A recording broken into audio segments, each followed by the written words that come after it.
Hello! Today we will start our watercolor exercise of an architectural landscape composition.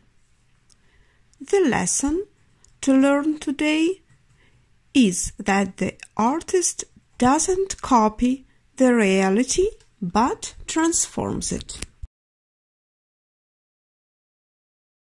You can prepare your drawing using the PDF photo lesson, but here are a few guidelines. We will start with framing. The composition starts from the cardinal point, the intersection of the horizontal and the vertical axis. This cross helps us in the task of finding the proportions and the position of our elements within the paper frame. The main element here is the church's complex. It is situated on the background, solidly built upon the horizontal surface of the square. On the left side, we see a very clear vertical line. To the left from this line, we see a row of columns. They form a sort of curtain, behind which we notice the main subject. The churches are enclosed by this rectangular window. Everything is very simple in this composition. We see the rectangle with the main subject and a cross-shaped frame that encloses the subject. As we can see from the picture, the light is projected from the right top corner. We can see it very well on the right part of the columns and on the right wall of the church drum on the background. We don't see the clear light on the front facade of the church and on the distant facade because they are screened by the projected shadow of the buildings on the right. We will leave them uncolored because we need to create a rhythm of light and shade. Today, we will learn to apply the rule of light and shade as a tool for transformation. The clue is that the artistic innovations often come from the interaction with the material and not from the brain. Let us keep in mind our light and shade construction and prepare the main colors. First, the shadow pigments. Black, a very diluted, transparent value, abundant water.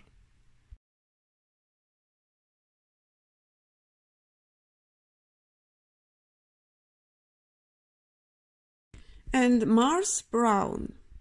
The pigment should be about 15% in the water.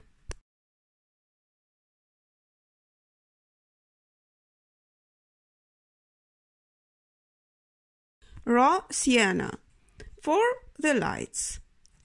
If you use pigment in tubes, the color will come out more concentrated.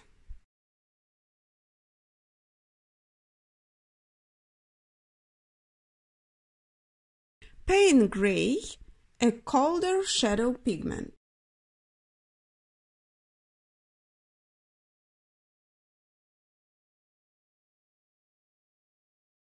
So let's start from the shadow on this wall with a smaller brush, letting it be very transparent. The brush should be soaked with liquid pigment, Mars brown. The side part of the column should be covered too. All the surfaces oriented to the left and which do not receive the light should be colored.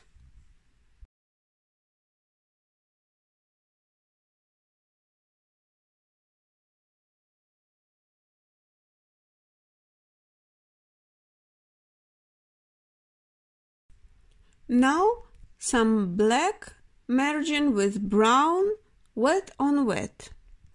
The gray shadow flows underneath the arcade. Trust your individual touch, your individual calligraphy. Don't try to hide each brush stroke.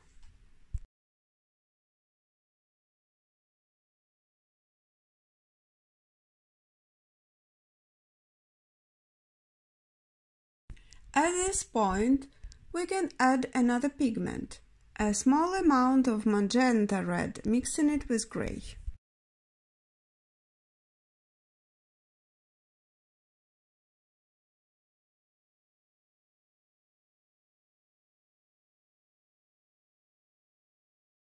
Pull your brush up from lower border with this grayish pink.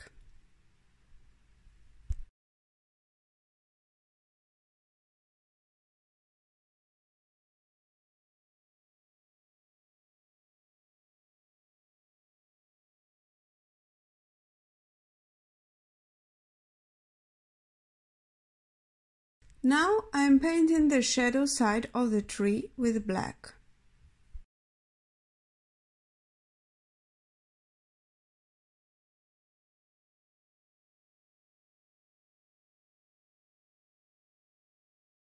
From the beginning, I find the correct light and shade relationships between the objects.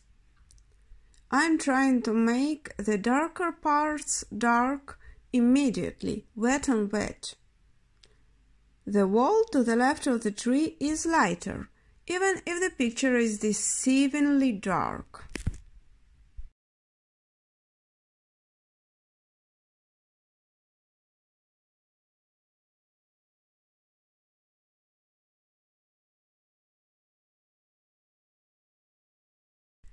Now we need to reveal the shape of the facade, but we have agreed to leave the illuminated parts uncolored. So we will paint the sky around the facade.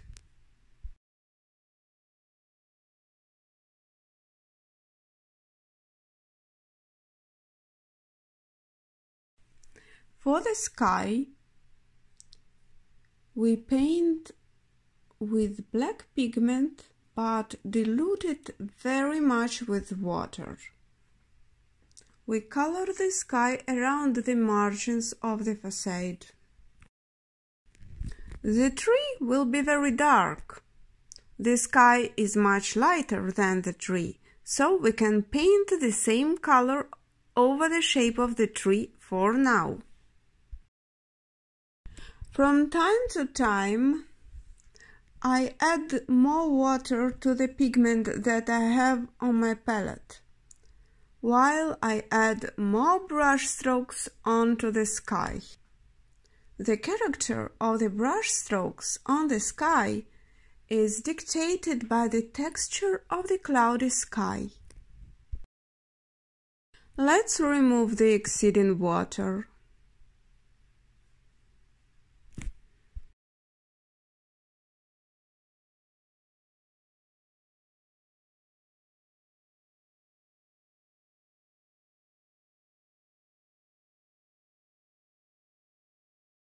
Now we need to delineate the right side of the facade.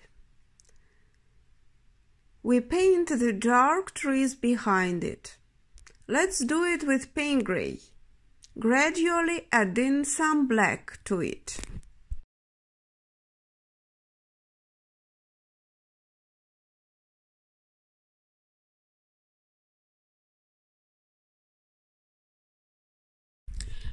If your left side tree is still wet, you can also add some Payne Grey to this tree shadow. This way, by repeating similar colors on the same painting, we organize our composition in a system.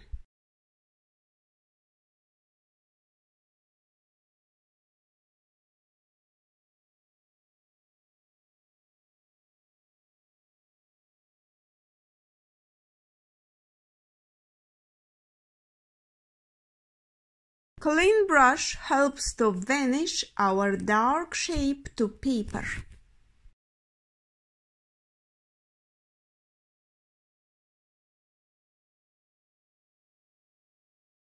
If the left side of the wall is still wet,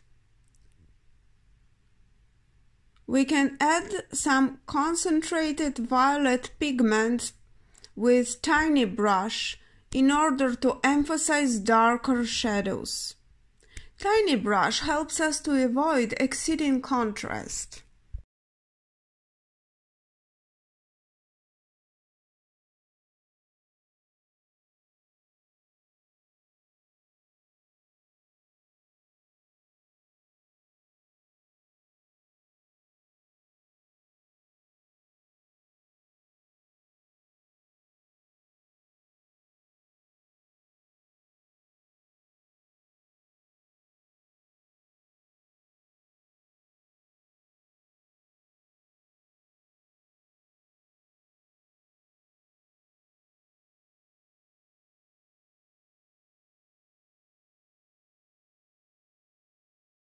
On the right side of the tree, we also vanish the shape to white paper, soaking up the pigment by clean brush.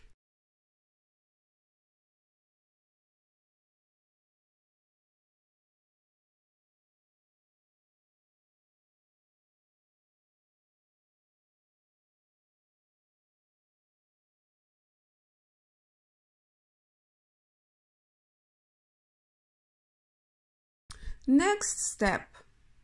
We paint with Mars brown the other wall oriented to the left, which doesn't receive any light. It remains screened from the light. There is also a narrow screen part underneath the roof.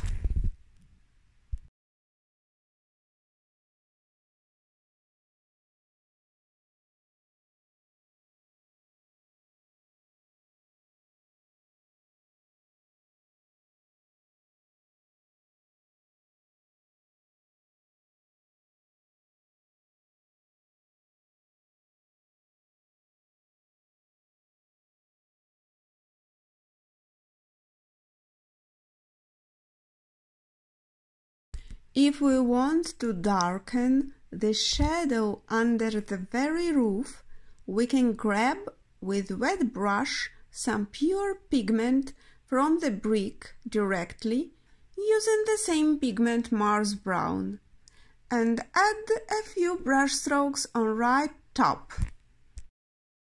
Same thing. Let's paint a new darker glaze on top of the left wall of the foreground church.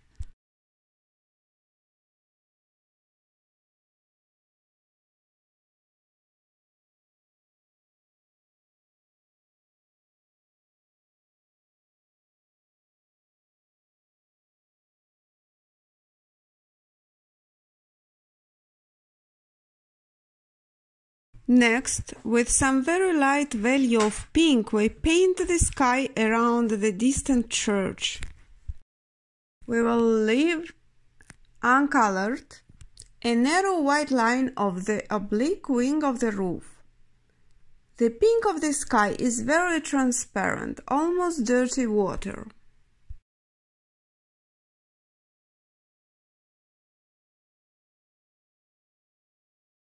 Before we paint the church that is half hidden behind the columns, let us paint the columns themselves. The capitals of the columns are very interesting. On the left side, the dark shadow has completely swallowed the details. For this reason, everything that is screened by the shadow disappears in darkness, as you can notice in many paintings of the old masters, such as Caravaggio or Rembrandt. We notice the details only on the illuminated parts. That's why we'll grab Payne Grey.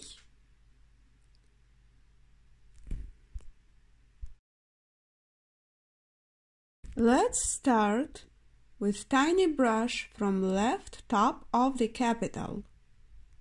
On top of it, we will only see a tiny detail that grabs some light. So, we will leave this tiny spot uncolored.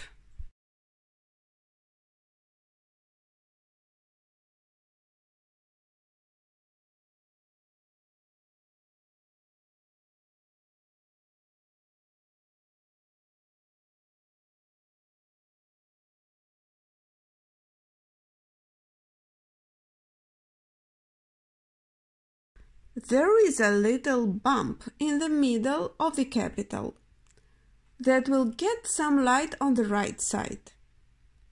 Just look at the photograph from time to time, so it will be easier to understand the position of the shadow.